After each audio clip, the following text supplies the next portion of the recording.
Assalamualaikum warahmatullahi wabarakatuh. Perkenalkan, nama saya Diki Ramanika. Saya berasal dari jurusan Elektronika, Prodi Pendidikan Teknik Informatika. Pada kali ini saya akan membahas tentang administrasi pendidik dan tenaga pendidik atau administrasi PTK. Materi yang akan saya bahas yaitu ada 3.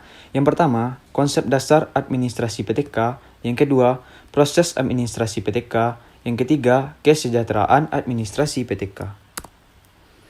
Yang pertama yaitu konsep dasar administrasi PTK. Apa itu administrasi PTK? Administrasi dalam pengertiannya secara harfiah, kata administrasi berasal dari kata Latin yang terdiri dari kata ad dan ministrare. Kata ad mempunyai arti sama dengan to dalam bahasa Inggris yang berarti ke atau kepada, dan kata ministrare sama dengan kata to serve atau to conduct, yang berarti melayani, membantu, dan mengarahkan. Dalam bahasa Inggris, to administer berarti pula mengatur, memelihara, dan mengarahkan. Jadi, dapat kita simpulkan, administrasi secara harfiah dapat diartikan sebagai kegiatan atau usaha untuk membantu, melayani, dan mengarahkan atau mengatur semua kegiatan di dalam mencapai suatu tujuan.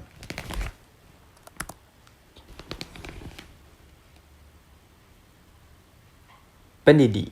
Secara umum, pendidik di Indonesia lebih dikenal dengan pengajar. Adalah tenaga kependidikan yang berpartisipasi dalam menyelenggarakan pendidikan dengan tugas khusus sebagai profesi pendidik. Pendidik mempunyai sebutan lain sesuai kekhususannya, yaitu guru, dosen, konselor, pamong belajar, widyaswara, tutor, instruktur, dan fasilitator. Sedangkan dalam Undang-Undang Nomor 20 Tahun 2003 Bab 11 Pendidik dan Tenaga Kependidikan Pasal 39 mengatakan bahwa pendidik merupakan tenaga profesional yang bertugas merencanakan dan melaksanakan proses pembelajaran, menilai hasil pembelajaran, melakukan pembimbingan dan pelatihan, serta melakukan penelitian dan pengabdian kepada masyarakat, terutama bagi pendidik di perguruan tinggi. Kedua yaitu tenaga pendidik.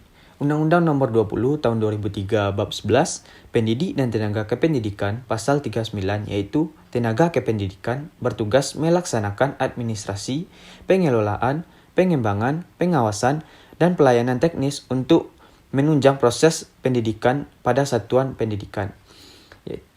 Yang kedua itu tenaga kependidikan meliputi kepala sekolah atau madrasah, pengawas satuan pendidikan, tenaga administrasi, tenaga kepustakaan, tenaga laboratorium, teknisi, pengelola kelompok belajar, pemong belajar, dan tanah kebersihan, masyarakat terutama bagi pendidik di perguruan tinggi. Kedua, kita masuk kepada materi yang kedua yaitu proses dalam administrasi PTK. Yang pertama yaitu pengadaan tenaga kependidikan. Yaitu yang berproses yang pertama, pengumuman, yaitu adanya formasi baru. Pengumuman ini dilakukan untuk memberitahukan kepada seluruh masyarakat yang memenuhi kualifikasi melalui media cetak maupun media elektronik. Selanjutnya, pendaftaran. Pendaftaran dilakukan setelah pengumuman tersebar dan pendaftar mengajukan permohonan dengan memenuhi syarat yang telah ditentukan beserta lampiran lainnya yang dibutuhkan. Selanjutnya, seleksi atau penyaringan, dan lanjut pengumuman. Pengumuman ini berisi peserta yang lolos dalam seleksi sesuai ketentuan dan penempatan kerja. Yang kedua yaitu penempatan. Penempatan merupakan tindakan pengaturan atas seseorang untuk menempati suatu posisi atau jabatan. Meskipun tindakan penempatan ini mengandung unsur uji coba yang menyebabkan adanya tindakan penempatan kembali, namun pada dasarnya, penempatan tenaga kependidikan merupakan tindakan yang menentukan keluaran dan komposisi ketenagaan dilihat dari kepentingan, keseimbangan struktur organisasi pendidikan nasional. Penempatan adalah proses penanganan pegawai baru yang sudah melaksanakan pendaftaran ulang untuk diberitahu pada bagian seksi mana mereka ditempatkan. Yang ketiga yaitu orientasi. Orientasi merupakan upaya memperkenalkan seorang tenaga kependidikan yang baru terhadap situasi dan kondisi pekerjaan atau jabatannya. Ada juga yang berpendapat orientasi adalah suatu proses pemberian pemahaman kepada peserta tentang segala sesuatu yang berkaitan dengan latihan yang sedang diadakan. Tujuan agar seseorang itu secepatnya dapat menyesuaikan diri terhadap orang-orang atau tenaga kependidikan lainnya, atau para peserta didik, falsafah, maksud-maksud dan tujuan-tujuan yang mendasari pelaksanaan pekerjaan, kebiasaan-kebiasaan, usaha-usaha pembaharuan yang berlangsung, dan kesempatan-kesempatan untuk tumbuh dan berkembang dalam profesi atau karir di masa yang akan datang. Ketiga, itu kita masuk dalam materi yang ketiga, yaitu kesejahteraan administrasi PTK.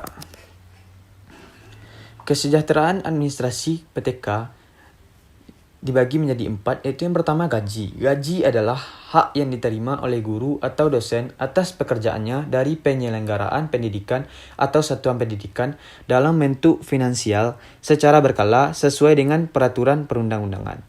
Yang kedua yaitu penghargaan. Pemerintah memberikan sebuah penghargaan di institusi pendidikan terhadap guru, dosen, kepala sekolah, dan seluruh tenaga pendidik yang berprestasi. Yang ketiga yaitu tunjangan. Tunjangan profesi diberikan kepada guru yang telah memiliki sertifikat pendidik yang diangkat oleh penyelenggaraan pendidikan dan satuan pendidikan yang diselenggarakan oleh masyarakat. Yang keempat yaitu cuti.